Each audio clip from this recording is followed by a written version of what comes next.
Kalgotkaya Production takdim ediyor. Yeah baby da.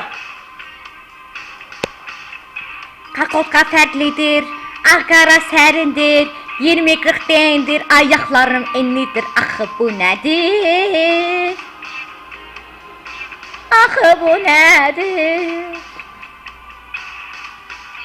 Girdim bir markete, bir gün cibimde 5 manat verim, kalgotkayı desene mənə bir tənə.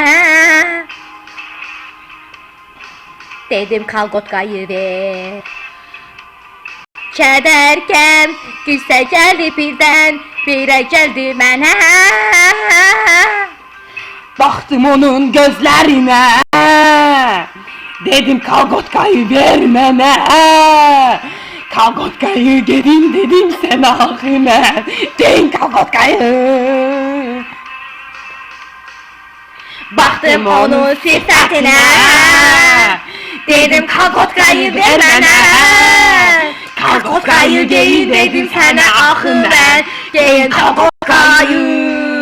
Yo baby. Kalgotka dediler ama vermediler. Baktım sağa sola mən, gördüm birden 20'den. Banka yoksa karabka, hansını alayım Kalgotka. Süzüldü Kalgotka oldum çürük utka. Neler bildiğim değil, sen de Kalgotka mı? Kalgotka'yı giyin dedim ama giymedi, gözlerime baka baka.